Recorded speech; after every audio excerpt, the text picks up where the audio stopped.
उन्होंने कहा, अगर मैं नहीं कर पाया तो मेरा बेटा करेगा। योगराज सिंह ने अपने घर का बगीचा खोद दिया। उस रात युवराज रोते रोते सो गए। उन्हें खून की उल्टी हो रही थी, फिर भी वो खेल रहे थे।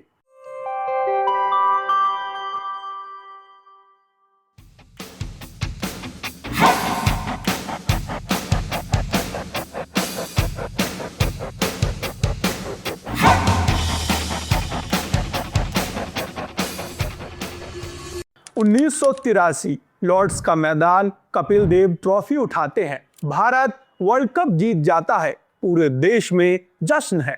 लेकिन उसी समय चंडीगढ़ में एक खिलाड़ी है जो टीवी के सामने खड़ा है और उसके दिल में एक अजीब सा दर्द है, क्योंकि वो जानता है वो भी वहां हो सकता था। उस खिलाड़ी का नाम था योगराज सिंह। लेकिन कहानी यहीं खत्म नहीं होती, क्योंकि वही आदमी कुछ साल बाद एक ऐसा बेटा तैयार करेगा जो पूरी दुनिया को हिला देगा, और उसका नाम होगा युवराज सिंह। योगराज सिंह एक तेज गेंदबाज थे। उन्होंने भारत के लिए क्रिकेट खेला, लेकिन उनका करियर बहुत छोटा रहा। कुछ लोग कहते हैं चोट की वजह से, कुछ लोग कहते हैं सिस्टम की राजनीति की वजह से। जो भी हुआ, उनका सपना अधूरा रह गया। लेकिन उन्होंने हार नहीं माना। उन्होंने कहा, अगर मैं नहीं कर पाया तो मेरा बेटा करेगा। और यहीं से शुरू होती है एक पिता की जिद, एक ऐसी जिद जो बाद में इतिहास बन जाती है। लेकिन एक समस्या थी। जिस लड़के के लिए ये सपना देखा गया था, उसे क्रिकेट पसंद ही नहीं था। युवराज सिंह क्रिकेट नहीं खेलना चाहते थे। उन्हें पसंद था स्केटिंग, टेनिस और दौड़ना। और सच बताएं तो वो इन सब में बहुत अच्छे भी थे।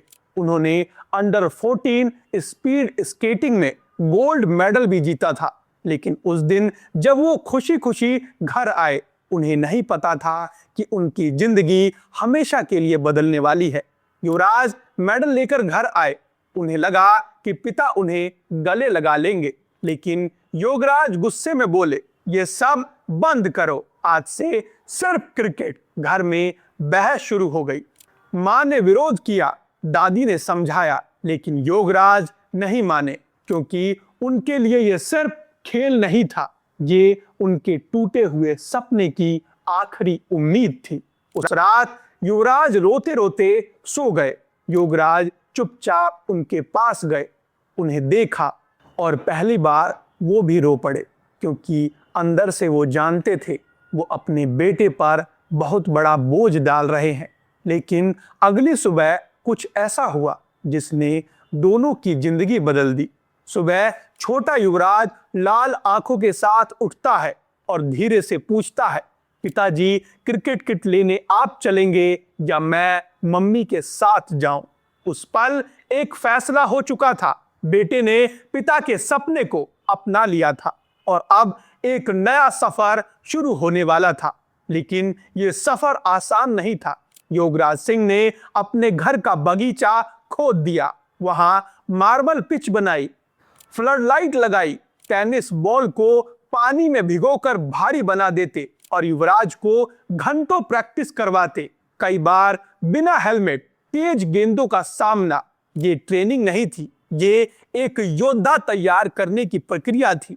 युवराज ने बाद में कहा, मैं क्रिकेट से नफरत करता था, क्योंकि उनके लिए ये खेल नहीं था, ये एक युद्ध था।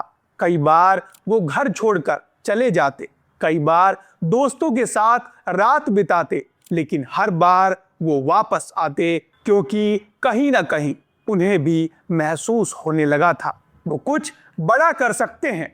15 साल की उम्र में रणजी ट्रॉफी डेब्यू, पहली पारी 0 डक, टीम से बाहर। लोग हंसने लगे, कहने लगे पिता पागल है और बेटा बेकार। लेकिन असली कहानी अब शुरू होने वाली थी। 1999 उन्हें दूसरा मौका मिला। इस बार युवराज सिंह ने 149 रन बना दिए। उन्होंने फोन किया, पिताजी मैंने सेंचुरी मारी। कुछ सेकंड चुप्पी रही, फिर जवाब आया, डबल क्यों नहीं मारी? लेकिन 2 घंटे बाद योगराज ने फिर फोन किया और कहा, मैंने तुम्हारे लिए होंडा सिटी खरीदी है। और इसके बाद आया विस्फोट, Cooch Behar trophy final, Punjab 839 run और युवराज सिंह 358 रन। अब दुनिया को समझ आने लगा था ये लड़का खास है।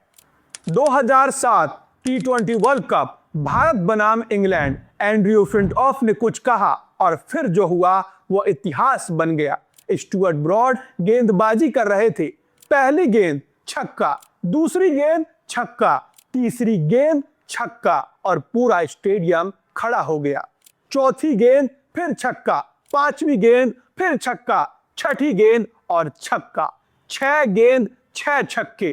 क्रिकेट इतिहास का सबसे यादगार ओवर।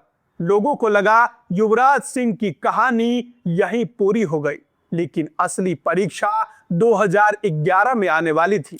2011 वर्ल्ड कप, युवराज पूरे टूर्नामेंट में भारत के सबसे बड़े हीरो बन गए। 362 रन, 15 विकेट, लेकिन किसी को नहीं पता था वो गंभीर रूप से बीमार थे। उन्हें खून की उल्टी हो रही थी, फिर भी वो खेल रहे थे। वर्ल्ड कप के बाद डॉक्टर ने कहा ये ट्यूमर है, शायद कैंसर। पूरी दुनिया चौंक गई। युवराज इलाज के लिए अमेरिका गए, कीमोथेरेपी, बाल झड़ गए, शरीर कमजोर हो गया, लेकिन उन्होंने हार नहीं मानी। उन्होंने कहा मैं वापस आऊंगा।